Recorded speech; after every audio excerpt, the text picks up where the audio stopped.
जय हिंद साथियों, स्वागत है आप सभी का आपके अपने YouTube channel AY math solution में। दोस्तों, मैं हूं अजय और आप सबके लिए लेकर आया हूं मैथ क्लास 10। आज हम बात करेंगे चैप्टर नंबर 13 की। ठीक है, चैप्टर नंबर 13 में सबसे पहले हम बात करेंगे उन फार्मूलों की, ठीक है, उन सूत्रों की जो हमारे इस चैप्टर में यूज होने वाले हैं। ठीक है, चैप्टर नंबर 13 जो हमारा है, इसमें फार्मूले बहुत ज़्यादा इंपॉर्टेंट है। ठीक है, क्योंकि बिना फार्मूले के इसके एक भी सवाल लग नहीं पाएंगे। इसमें फार्मूले ज़्यादा इंपॉर्टेंट है। अगर फार्मूले आपको याद हैं, आ रहे हैं अच्छे से, तो आपके सवाल बहुत आसान हो जाएंगे। ठीक है, तो आइए सबसे पहले हम फार्मूलों की बात करते हैं। दोस्तों देखिए, मैंने कुछ फार्मूले यहाँ पे नोट कर रखे हैं और अभी बहुत सारे फार्मूले जो मैं आपको नोट करके दिखाऊंगा।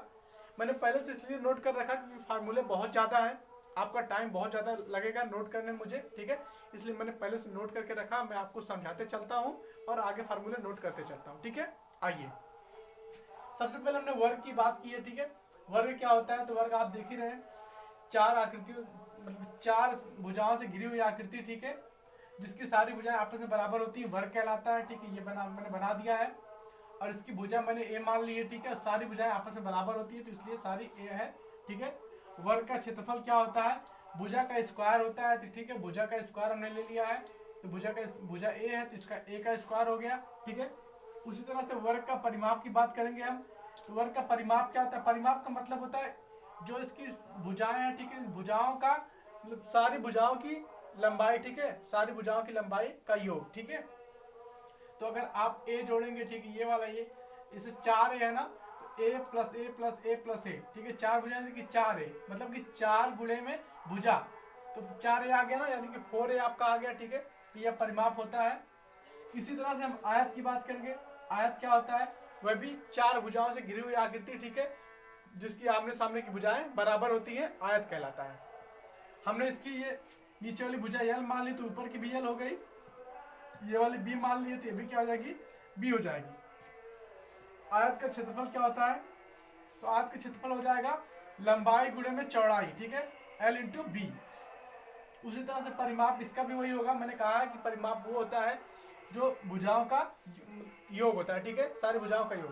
तो इसकी ये भुजा सबको आप योग करेंगे। ठीक है, इसे देखिए, L plus B plus L plus B. ठीक है, इतनी सारी भुजाएं है ना, देखिए ये चार। ठीक है, तो यल यल क्या हो गया? 2 यल हो गया। ठीक है, प्लस बी भी क्या हो गया? 2 बी हो गया। ठीक है, तो अगर यहाँ से हम 2 कॉमन ले ले तो हमारे पास क्या बचेगा? 2 यल प्लस बी बचेगा ना, 2 इंटू यल प्लस बी। यही तो हमने लिखा है, आप देखिए 2 इंटू यल प्लस बी। ठीक है, तो इस तरह से हमारा परिमाप का फार्मूला बना है। ठीक है, चलिए अब हम बात करेंगे विकर्ण की। ठीक है, तो आयत का विकर्ण क्या होता है? देखिए यहाँ से ऐसे करके एक विकर्ण बनेगा। ठीक है, अब ये विकर्ण क्या होता है? विकर्ण हमारा तो L square plus B square root में। ठीक है, रूट में L square plus B square. अब ये कहाँ से बना उसको देख लीजिए। ठीक है, देखिए ये मतलब जो हमारा आयत होता है, ठीक है, आयत हो चाहे वर्ग हो, इसके सभी कोण कितने डिग्री के होते हैं? 90 डिग्री के होते हैं। ठीक, अब यहाँ से आप देख पा रहे होंगे जब 90 डिग्री का ये है, ठीक है, तो ये त्रिभुज बन रहा है यहाँ से। और ये कौन सा त्रिभुज है? ये समकोण त्रिभुज है। हमको बताया गया है कि वह त्रिभुज जिसका एक कोण 90 डिग्री का होता है समकोण त्रिभुज कहलाता है। ठीक है, और समकोण त्रिभुज पर अगर हमको दो भुजा मालूम है, ये और ये मालूम हो, ये मालूम करनी, ये हमारा विकर्ण है ना, ये अगर हमको मालूम करनी हो तो ये अब यहाँ पे आप देखेंगे ये कर्ण का काम कर रहा है। ठीक है, तो फार्मूला हमारा होता है कर्ण का वर्ग। ठीक है, यानी कि इसका वर्ग, ये क्या है? कर्ण। ठीक है, कर्ण का वर्ग। ठीक है, बराबर क्या होता है? लंब। लंब ये मान लीजिए, ठीक है, बी। ठीक है, तो बी का वर्ग। ठीक है, प्लस ये आधार क्या है? यल है। ठीक है, यल का वर्ग, ये होता है फार्मूला। ठीक है, तो अब क्या करेंगे आप? अगर इसका वर्ग हटाएंगे आप, ठीक है, तो ये किस में चला जाएगा? अब सीधा आप कर्ण लिख देंगे अगर, ठीक है, तो किस में चला जाएगा? रूट में चला जाएगा। ठीक है, बी का स्क्वायर प्लस यल का स्क्वायर। ठीक है, यहीं से हमारा फार्मूला बना। ठीक है, यहाँ पे जो कर्ण का काम कर रहा है ये विकर्ण है। ठीक है, इससे हमारा फार्मूला बना है एल का स्क्वायर प्लस बी का स्क्वायर। ठीक है, ये हो गया हमारा विकर्ण। अच्छा, अब हम एक चीज और बताएंगे आपको। हमने एक चीज थोड़ा सा छोड़ दिया है। ठीक है, छोड़ क्या दिया है? इसका विकर्ण। ठीक है, इसका विकर्ण, इसका विकर्ण क्या होगा? तो इसका विकर्ण होता है दोस्तों √2। ठीक है, क्या होता है? इसका विकर्ण होता है हमारा, मैं कहाँ लिखूं, कहीं जगह दिख नहीं रही। ठीक है, तो वर्ग का विकर्ण। ठीक है, विकर्ण क्या हो जाएगा? मैं भुजा पे हटा देता हूँ। ठीक है, मैं लिख देता हूँ root is equal to √2 into A. ठीक है, ये वर्ग का विकर्ण होगा। ठीक है, चलिए अब हम बात करेंगे घन की, ठीक है। घन क्या होता है? घन हमारा एक त्रिविमीय संरचना है, ठीक है। तीन दिशाओं में, जिसकी 3 डायमेंशन, 3 दिशाएं हो, ठीक है। त्रिविमीय संरचना होती है, ठीक है। जैसे देखिए लंबाई, चौड़ाई और ऊंचाई या गहराई। द्विविमीय संरचना में जो होता है लंबाई और चौड़ाई होता है, ठीक है। लेकिन त्रिविमीय संरचना में क्या होता है, लंबाई और चौड़ाई के साथ साथ ऊंचाई या गहराई भी होती है, ठीक है। जैसे देखिए ये मान लीजिए हमारा एक घन है, ठीक है। घन ऐसा ही होता है, ठीक है। अब इसको अब आप देखेंगे तो इसमें क्या है, एक ये लंबाई है, ठीक है। और ये क्या है, ये चौड़ाई है, ठीक। ये चौड़ाई है। अब ऊंचाई, ये देखिए ऊंचाई ये है, ठीक है, यच। इसमें 3 संरचना हुई ना, लंबाई, चौड़ाई और ऊंचाई, ठीक है। तो इसमें अब इसके बाद अगर इसको ऊपरी सरफेस इसका देखेंगे तो इसमें यहाँ पे ये क्या बन रहा है, एक वर्ग जैसा बन रहा है, ठीक है। मतलब कुछ भी बन रहा है, लेकिन ठीक है 4 भुजाओं की आकृति बन रही है, ठीक है ना। अब यहाँ से इसका विकर्ण बन सकता है ना, ठीक है। तो इसका भी विकर्ण एक पूछ लेता है, ठीक है। तो इसका विकर्ण क्या होगा मैं आपको बता रहा हूँ, ठीक है। तो घन का विकर्ण हमारा होता है क्या, √3 इंटू भुजा, ठीक है। तो यहाँ पे भुजा हमने मान ली, देखिए इसका यल जो, इसकी सारी भुजाएं क्या होती है, ठीक है। घन की सारी भुजाएं आपस में बराबर होती है, ठीक है। सारी भुजाएं क्या होती है, आपस में बराबर होती है। तो इसके बराबर हमने क्या मान लिया, सबके बराबर a मान लिया, ठीक है। तो सारे के बराबर a मान लिया, तो उसका विकर्ण क्या हो जाएगा, √3 इंटू भुजा इज इक्वल टू क्या हो गया, √3 इंटू a हो गया। हमने भुजा a माना है। अब उसी तरह से घन का देखिए, घन में क्या होता है, 2 क्षेत्रफल होता है, ठीक है। एक वक्र पृष्ठ का क्षेत्रफल होता है और एक संपूर्ण पृष्ठ का क्षेत्रफल होता है। वक्र पृष्ठ का क्षेत्रफल मतलब बाहरी क्षेत्रफल, ठीक है। जैसे देखिए ये, अब ये देखिए आपको दिख रहा, ऐसे ऐसे करेंगे, अगर इसको आप देखेंगे ऐसे ऐसे करके, ये वक्र पृष्ठ है इसका, ठीक है, बाहरी क्षेत्रफल है, ठीक है। और अगर संपूर्ण पृष्ठ की बात करेंगे तो ऐसे ये भी ले लेंगे और ये भी ले लेंगे, मतलब सारा ले लेंगे तो संपूर्ण पृष्ठ आपका हो जाएगा, ठीक है। तो एक सबसे पहले हमको पूछता है वक्र पृष्ठ का क्षेत्रफल, ठीक है। तो वक्र पृष्ठ का क्षेत्रफल क्या होता है, 4 गुणे में भुजा का स्क्वायर। आप देखिए 4 गुणे भुजा का स्क्वायर क्यों है, देखिए एक भुजा मतलब एक सरफेस, 2 सरफेस, 3 सरफेस और ये इसके यहाँ पे 4 सरफेस, ठीक है। इसमें 4 सरफेस है ना, इसलिए 4 गुणे भुजा का स्क्वायर हो गया। अब संपूर्ण पृष्ठ की जब बात करता है तो इसमें 6 सरफेस हो जाती है। देखिए कैसे, 1 2 ये 3 और ये इधर वाला 4, ठीक है, और ये 5 और ये 6 सरफेस हो गई। इसलिए 6 गुणे भुजा का स्क्वायर, ठीक है। क्या 6 गुणे भुजा का स्क्वायर आपका हो गया क्या, घन के संपूर्ण पृष्ठ का क्षेत्रफल। तो यहाँ से ये आ गया। उसी तरह से घन का आयतन, घन का आयतन क्या होता है, भुजा का क्यूब होता है। भुजा हमने a लिया तो a का क्यूब हो गया, ठीक है। अब बात करेंगे हम घनाभ की, तो घनाभ क्या है, ठीक है। अब घनाभ हमारे पास है, घनाभ हमारे पास क्या है, तो घनाभ क्या है, घनाभ की जो आकृतियां होती है लंबाई, चौड़ाई और ऊंचाई, ठीक है। घन में क्या था, लंबाई, चौड़ाई, ऊंचाई सब बराबर थी, ठीक है। लेकिन घनाभ में ऐसा कुछ नहीं है, ठीक है। तो घनाभ का विकर्ण क्या हो जाएगा, लंबाई का रूट में, ठीक है, रूट में लंबाई का स्क्वायर प्लस चौड़ाई का स्क्वायर प्लस ऊंचाई का स्क्वायर, ठीक है। इसके बाद हम बात करेंगे घनाभ के वक्र पृष्ठ का, ठीक है, क्षेत्रफल, ठीक है। और उसके बाद हम आपकी बात करेंगे संपूर्ण पृष्ठ का, जो कुछ भी आएगा, ठीक है, सब बात करेंगे। इसको थोड़ा सा इरेज कर दे, ठीक है। चलिए, तो हमने यहाँ पे घनाभ का विकर्ण पढ़ लिया था, ठीक है। अब हम बात करेंगे घनाभ का वक्र पृष्ठ, घनाभ का संपूर्ण पृष्ठ, ठीक है। ऐसे ही सारी चीजों की बात करेंगे, ठीक है। तो घनाभ का वक्र पृष्ठ क्या होता है, ठीक है। वक्र पृष्ठ मैंने बता दिया था आपको, ठीक है, जो बाहरी क्षेत्रफल होता है, ठीक है, वक्र पृष्ठ का क्षेत्रफल कहलाता है, ठीक है। तो वक्र पृष्ठ का क्षेत्रफल क्या होता है, 2 into L plus B into H होता है, ठीक है। यानी कि 2 गुणे लंबाई प्लस चौड़ाई गुणे में ऊंचाई, ठीक है। और उसके बाद क्या है, घनाभ का संपूर्ण पृष्ठ का क्षेत्रफल है, ठीक है। घनाभ का संपूर्ण पृष्ठ का क्षेत्रफल क्या होता है, 2 गुणे, ठीक है, ब्रैकेट में लंबाई गुणे चौड़ाई प्लस चौड़ाई गुणे ऊंचाई प्लस ऊंचाई गुणे लंबाई, ठीक है। ये होता है हमारा संपूर्ण पृष्ठ का क्षेत्रफल। उसी तरह से घनाभ का आयतन होता है, घनाभ का आयतन होता है लंबाई गुणे चौड़ाई गुणे ऊंचाई, ठीक है। ये खत्म। अब हम बात करेंगे ठोस बेलन। देखिए बेलन 2 प्रकार का होता है, एक ठोस बेलन होता है, एक खोखला बेलन होता है, ठीक है। जैसे ये मार्कर ले लीजिए, ठीक है, ये मार्कर हमारा ठोस बेलन है, ठीक है। इसके अंदर मतलब भरा हुआ, ठीक है, चीजें हैं, ठीक है, खाली नहीं है। अगर आपको खोखले बेलन की हम बात करें तो ठीक है, खोखला बेलन मैं आपको बना के दिखाता हूँ। जैसे ये रोल पेपर है, ठीक है, ये पेपर का मतलब रोल बना दिया, ठीक है। ये देखिए यहाँ से तो बेलन की जैसा है, ठीक है, लेकिन अंदर देखिए खोखला है, ठीक है। ये खोखला बेलन कहलाएगा, ठीक है। तो इस तरह से बेलन दो प्रकार का होता है, एक ठोस जो मतलब भरा हुआ होता है, ठीक है, और एक अंदर जो खाली होता है, खोखला बेलन कहलाता है, ठीक है। अब हम बात करेंगे ठोस बेलन, ठीक है। तो बेलन तो हमने बना लिया, ठीक है, लेकिन एक चीज और, बेलन हमने बना लिया, ठीक है। अब बेलन में देखिए ऊपर और नीचे सर्कल बनता है, ठीक है, वृत्त बनता है। देखिए यहाँ पे वृत्त बन रहा है, यहाँ वृत्त बन रहा है, देखिए जैसे ये बेलन है, ठीक है। यहाँ पे देखिए इधर वृत्त के जैसा बन रहा है, इधर भी वृत्त के जैसा बन रहा है, ठीक है। यहाँ से हमारी ये इसकी त्रिज्या आर कहलाती है, ठीक है। नीचे भी सेम त्रिज्या होती है, आर ही होती है, ठीक है, और ऊंचाई एच होती है, ठीक है। इसी पे हमारा फार्मूला है। बेलन का वक्र पृष्ठ क्या होता है, 2 पाई आर एच होता है, ठीक है। उसी तरह से कह रहा है वक्र पृष्ठ, मैंने बता दिया कि वक्र पृष्ठ होता क्या है। वक्र पृष्ठ आपका होता है जो बाहरी क्षेत्रफल होता है, ठीक है। इससे ये बाहर का क्षेत्रफल क्या है, वक्र पृष्ठ का क्षेत्रफल है। अब उसके बाद संपूर्ण पृष्ठ की बात कर रहा है, ठीक है। संपूर्ण पृष्ठ क्या होता है, ये वक्र पृष्ठ को ले लो और इधर का ये जो सर्कल है इसका क्षेत्रफल और इधर वाले सर्कल का क्षेत्रफल, ठीक है, इसके वृत्त का और इसका वृत्त का, उसको मिला लो, वक्र पृष्ठ का क्षेत्रफल आपका बन जाएगा, ठीक है। तो यहाँ से देखिए वक्र पृष्ठ का क्षेत्रफल ये हो गया आपका, ठीक है।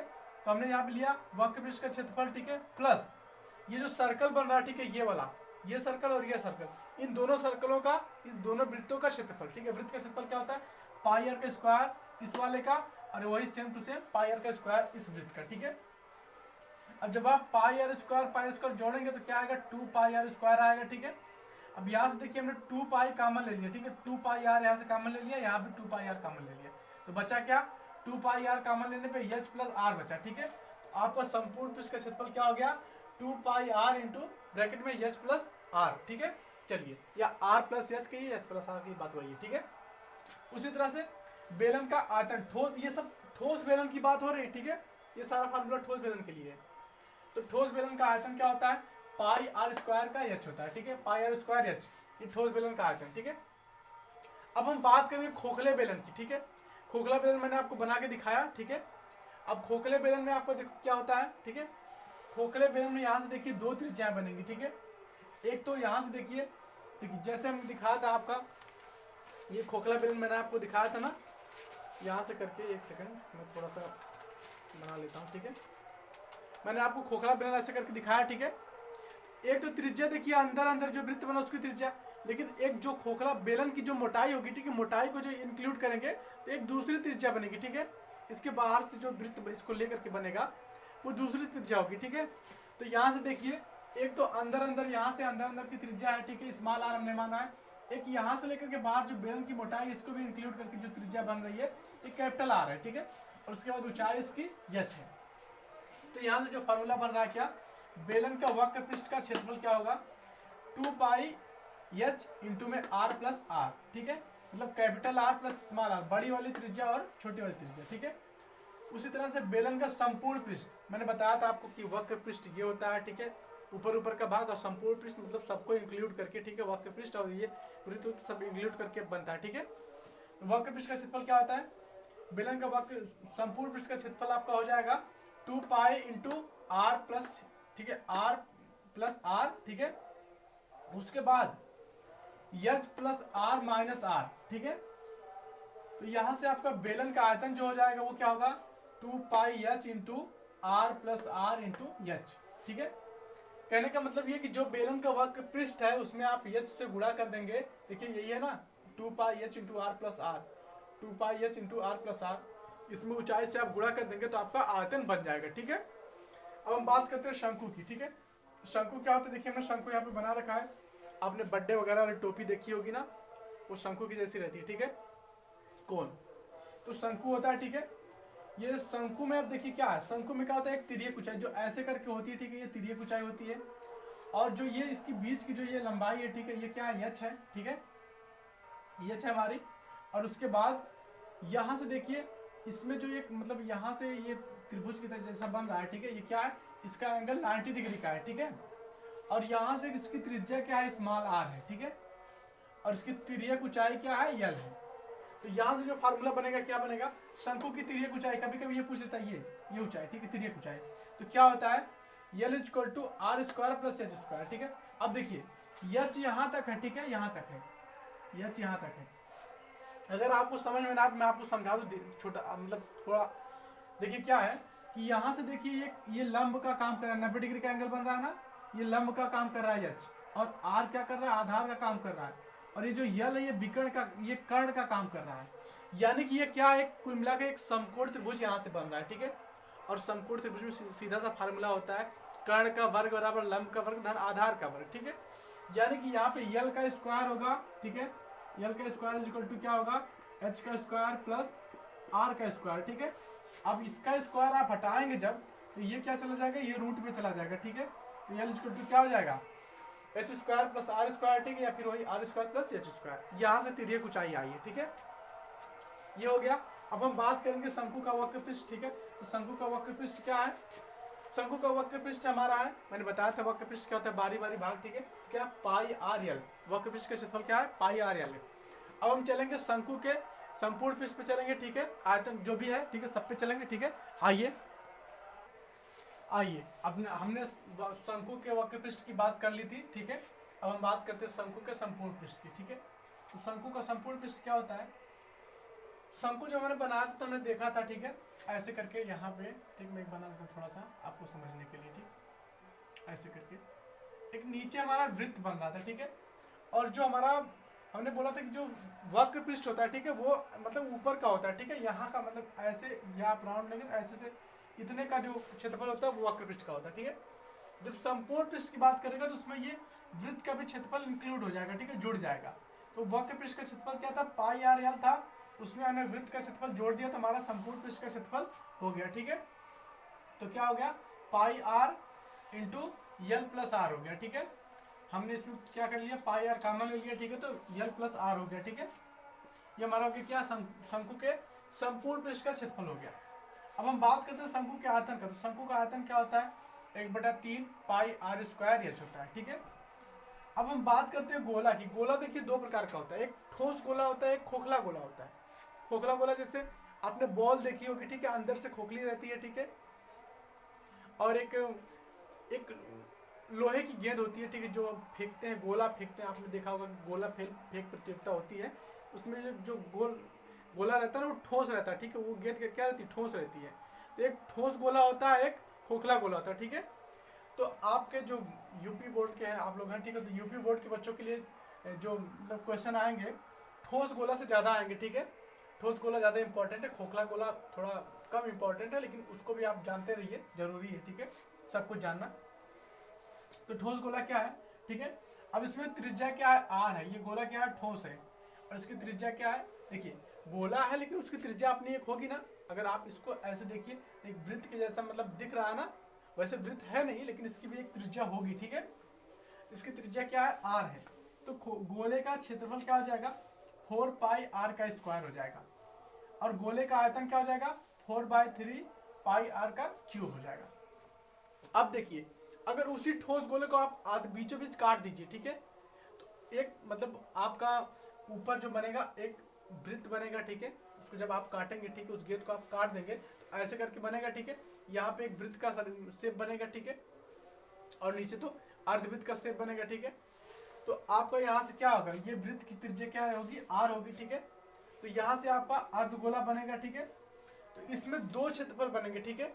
एक क्या है, एक आपको तो बनेगा गोले का जो वक्र पृष्ठ का क्षेत्रफल है, ठीक है, ये वक्र पृष्ठ का क्षेत्रफल है, ठीक है, बाहरी क्षेत्रफल है, ठीक है, और एक इसका भी क्षेत्रफल इंक्लूड होगा ना, तो संपूर्ण पृष्ठ का क्षेत्रफल बनेगा, ठीक है। तो यहाँ से जब आपने काट लिया तो यहाँ से एक वृत्त बना, ठीक है, ऐसे करके, ठीक, और ये तो अर्धवृत्त का काम कर ही रहा है, ठीक है। तो आपका अर्धगोला जो हो जाएगा, तो अर्धगोले का जो नॉर्मल क्षेत्रफल होगा, ठीक है, वक्र पृष्ठ का क्षेत्रफल होगा, क्या होगा, इसके क्षेत्रफल का आधा हो जाएगा, ठीक है। जिससे इसका क्षेत्रफल क्या है, 4 पाई आर का स्क्वायर है, इसमें 2 से भाग कर देंगे, जब 2 कट जाएगा क्या आएगा आपका, 2 पाई आर स्क्वायर आएगा। तो यहाँ पे देखिए क्या हो गया, ये नॉर्मल वाला है, ठीक है, वक्र पृष्ठ का क्षेत्रफल है, बाहरी, ठीक है। तो क्या हो गया, 2 पाई आर स्क्वायर हो गया। उसी तरह से गोले का जो आयतन है, ठीक है, आयतन क्या हो जाएगा, आयतन भी क्या हो जाएगा, तो इसी के जो हमारा गोला है, ठीक है, इसी की तरह होगा, उसका बस आधा हो जाएगा, ठीक है। इसमें भी आप 2 से भाग कर देंगे, यहाँ 2 कट गया तो 2/3 पाई आर का क्यूब हो जाएगा, ठीक है। तो यहाँ पे क्या हो गया, आयतन क्या हो गया, 2/3 पाई आर का क्यूब हो गया। लेकिन इसका जो संपूर्ण पृष्ठ, इसमें संपूर्ण पृष्ठ इंक्लूड होगा, क्यों, क्योंकि यहाँ पे जब आपने काट दिया तो यहाँ पे एक वृत्त और बन रहा है, ठीक है, इस वृत्त को भी हम इंक्लूड करेंगे, ठीक है। तो आपको जो संपूर्ण पृष्ठ का आयतन होगा क्या होगा, 2 पाई आर स्क्वायर, तो इसका मतलब नॉर्मल है, वक्र पृष्ठ का आयतन है, ठीक है, सॉरी वक्र पृष्ठ का क्षेत्रफल है। अब इसमें हमने इस वृत्त का क्षेत्रफल जोड़ दिया, ठीक है, तो क्या हो गया 2 pi R square plus pi R square, तो यहाँ पे 2 पाई आर स्क्वायर में 1 पाई स्क्वायर जोड़ देंगे तो 3 पाई आर स्क्वायर हो जाएगा आपका, ठीक है, तो क्या हो गया आपका 3 पाई आर स्क्वायर हो गया। अब उसके बाद है खोखला गोला, ठीक है, जो हमने गेंद की बात की ना, गेंद एक खोखला गोला का मतलब रूप है, ठीक है, तो उसका वक्र पृष्ठ क्या होगा, बाहरी बाहरी क्षेत्रफल, ठीक है, उसमें देखिए वो तो अभी तो काटे हैं नहीं हम, ठीक है, तो उसका क्या होगा बाहरी बाहरी क्षेत्रफल ही होगा, ठीक है, तो सिर्फ वक्र पृष्ठ का नॉर्मल क्षेत्रफल ही आएगा, तो वक्र पृष्ठ का क्षेत्रफल क्या हो जाएगा 4 पाई आर स्क्वायर होगा, इसके जैसा ही होगा, सेम टू सेम ठोस गोले के जैसा, ठीक है, लेकिन उसका आयतन चेंज होगा, ठीक है, आयतन, क्योंकि अंदर खोखला है, खाली है ना, उसका आयतन चेंज होगा। आयतन क्या होगा 4/3 पाई आर का क्यूब माइनस 4/3 पाई आर का स्क्वायर, ठीक है। अब देखिए इसमें दो त्रिज्या मैं बता रहा हूँ ना, एक तो अंदर वाला जो सर्कल बन रहा है उसकी त्रिज्या है, और एक बाहर वाला जो इसकी मोटाई इंक्लूड करके बन रही त्रिज्या, वो है क्या है, ये क्या कैपिटल है, ठीक है, कैपिटल आर हमने मान लिया, ठीक है। तो एक बार हम इस बाहर वाले का निकालेंगे, ठीक है, उसके बाद उसमें से इस अंदर वाले वृत्त का मतलब जो से बन रहा है उसको माइनस कर लेंगे, ठीक है, तो हमको क्या पता चल जाएगा, इसका आयतन पता चल जाएगा, ठीक है, इसका ये चीज का, ठीक है, उसका क्या है 4/3 पाई आर का क्यूब है, ठीक है, यहाँ पे वही था, ठीक है, यहाँ पे देखिए कहाँ पे यहाँ पे 4/3 पाई आर का क्यूब था नॉर्मल वाले का, ठीक है, तो एक बार नॉर्मल की तरह हम निकालेंगे, ठीक है, उसमें से अंदर वाला जो खोखला है, ठीक खाली है जो, उसको माइनस कर लेंगे, 4/3 पाई आर यहाँ पे त्रिज्या स्मॉल हो जाएगी, बाकी सब चीज वही रहेगा, ठीक है, तो 4/3 पाई आर का क्यूब, ठीक है। अब यहाँ पे 4/3, ठीक है, हमने क्या किया 4/3 पाई कॉमन ले लिया, तो यहाँ पे क्या बचा आर का क्यूब माइनस स्मॉल आर का क्यूब, ठीक है, तो ये हमारा क्या हो गया, इसका आयतन हो गया खोखले गोले का आयतन 4/3 पाई कैपिटल आर का क्यूब माइनस स्मॉल आर का क्यूब, ठीक है। अब एक होता है छिन्नक। छिन्नक क्या होता है, आपने ग्लास देखा है, ग्लास का रूप एक छिन्नक का रूप है, और नहीं तो आपको समझ में आता तो जो शंकु है, ठीक है, शंकु को आप बीच में से काट दीजिए तो भी छिन्नक का रूप ले लेता है, ठीक है, शंकु का ही छिन्नक होता है, ठीक है, इसको बोलते हैं शंकु का छिन्नक, ठीक है। तो इसका क्या होता है, ठीक है, इसमें देखिए इसमें शंकु में क्या होता था, एक वृत्त बन रहा था, ठीक है, इसमें दो वृत्त बनेगा, एक छोटा वाला एक बड़ा वाला, यहाँ पे ऊपर काटने के बाद छोटा वृत्त बनेगा और नीचे बड़ा वृत्त तो होता है, ठीक है, सारा कुछ शंकु वाला ही है, बस ऊपर एक वृत्त और बन गया, एक त्रिज्या बढ़ गई, ठीक है, ऊपर की त्रिज्या r1 मान लिया हमने, नीचे की r2 मान लिया, बीच की ऊंचाई h है ही और ये तिर्यक ऊंचाई l है ही, ठीक है। तो इसका आयतन क्या हो जाएगा 1/3 पाई h इंटू r1 का स्क्वायर प्लस r2 का square plus r1 into r2, ये हो जाएगा इसका आयतन। वक्र पृष्ठ का इसका मतलब वक्र पृष्ठ का क्षेत्रफल क्या होगा, मतलब नॉर्मल क्षेत्रफल, बाहरी बाहरी क्षेत्रफल क्या होगा, बाहरी बाहरी क्षेत्रफल हमारा होगा पाई l into r1 plus r2 plus pi r1 square plus r2 का स्क्वायर, इसका बाहरी क्षेत्रफल होगा नॉर्मल वाला, ठीक है, सॉरी ये क्या है संपूर्ण पृष्ठ का क्षेत्रफल है, ठीक है।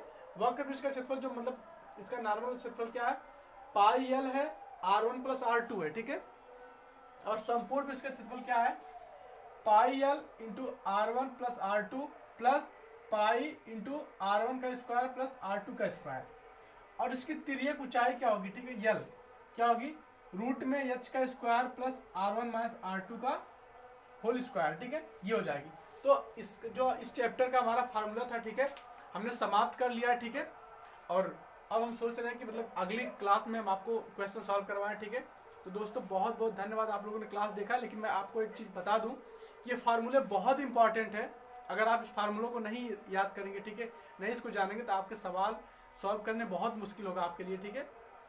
तो फार्मूलों को आप याद करिए, ठीक है, उसको बार बार लिखिए, जब बार बार उसको लिखेंगे प्रैक्टिस करेंगे तो आपको अच्छे से याद हो जाएगा, और जब फार्मूले याद हो जाएंगे तो सवाल बहुत अच्छे से आपको समझ आएंगे।